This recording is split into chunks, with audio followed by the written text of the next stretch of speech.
the show comes on the air now with the Netflix presentation. They've got great graphics, the crowd shots, the arena lighting is scaled up. Everything looks big, and you see all those people. And past a quick thing where during the walk-in of the talent, the refrigerator, she attacked Rhea Ripley and beat her up on the walk-in, but then they basically just go into the arena and Jey Uso, who comes in and the waving and the yeeting, and the whole place is going nuts or neats. Neats over the yeets. No, it would be nuts. You don't change the other words. It's not like speaking. Well, I'll change any word about my nuts I want to. They're my nuts. It's not carny here.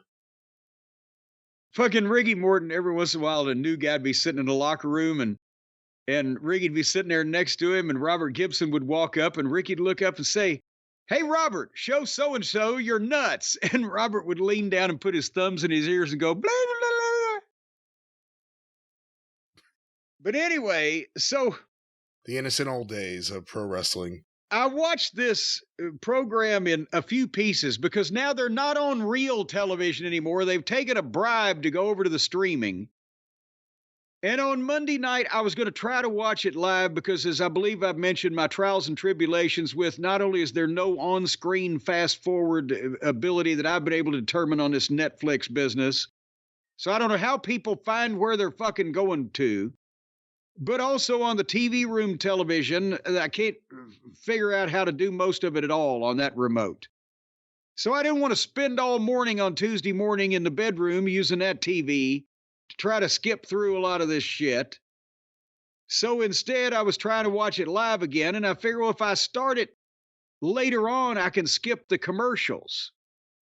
But when I started it like at 8:30, it was already goddamn, it didn't start from the beginning. It started right there in where it was.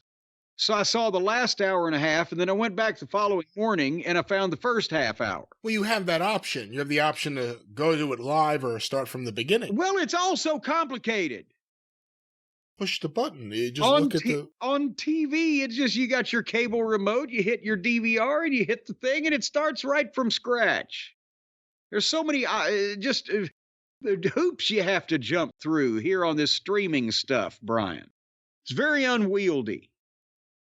Well, it's getting easier by the day, so that's a good thing. And easier for you to say. Because I ended up watching it last night and going back and watching a couple things today. And today, when I went back and watched it, no commercials. Fast forwarded through it and rewound it, no commercials. Well, that's what I was trying for. But then later on, when I paused it to go get something else to eat and attend to little Harley Quinn's needs, then I started missing commercials later on, but that was when I watched the last part of the show first. But we're talking about the first part of the show now, right?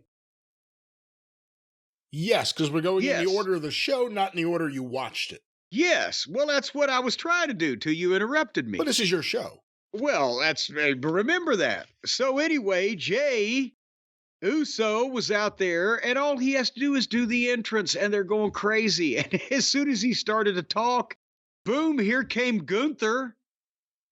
And, and now they're booing again. Nobody has to even do anything. And the building's full, and they're fucking screaming. And Gunther comes out with the suit and no socks. What a heel. And they're promoting their match at Saturday night's main event, which was set up basically because Jey wants the world title, and Gunther has disrespected him and laughed at him. Are you serious? And he doesn't consider Jey any competition. And again, Gunther, what a heel. He says, you really are a funny little man. Acting like the company mascot for all these fans here. He's got an amazing way with phrases, doesn't he, Brian? And go ahead. He's used it more than once now. Well, that's because it fits. And then he said, when your cousin Roman whistles or Jimmy needs you or Sammy or Cody, you're a useful idiot. But I'm going to expose you as a flash in the pan. This is the way you knock a baby face. You don't come out there and you talk about all the shit that's really the matter with him. How that he looks like a fucking concentration camp survivor if he really does, or how he, is old if he really is, or how the people don't give a shit about him if they really don't. Gunther looks down at Jey because he's one of the common people. He's helpful to his friends. He's all these fans you like to yeet and wave.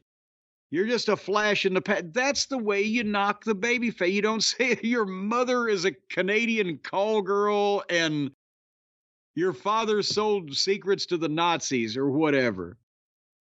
And the fans are yeeting like crazy at this. And then Jey says, hey, again, you're telling the truth, dog. I am the mascot, but this is my team. He points to the fans and they start coming up. And he turns all that stuff around to get the fans behind him. So I'm going to do this for them. You're going to respect me because I represent them. Boom. It's perfect. And Jey said, you're going to respect me too because only one of us ever main evented WrestleMania, and it wasn't you. And that's when Gunther's had all he can do. Now that's just, again, a bridge too far. And boom, Gunther jumps him, but Jey turns it around, hits him with a super kick. Gunther rolls out. Jey grabs the belt, lays it down, dares Gunther to get it.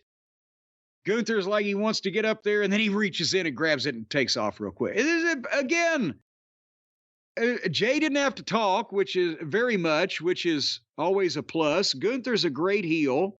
The people are into this issue like everything else, and they did enough to tease the people to watch the match on Saturday.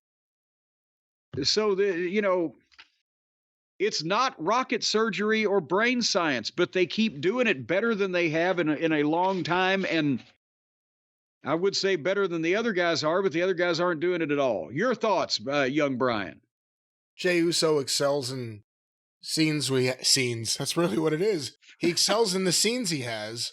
Not really looking forward to the match, necessarily. I think Gunther can corral him if anybody can. While the yeet stuff is it's nonstop. If you listen to what he's saying and how intense he gets, Jey Uso's still great in these segments. And we'll see how Saturday night's main event is an interesting lineup this time. You sound like Mr. Burns there, rubbing your hands together. Saturday night's main event is an interesting lineup this time.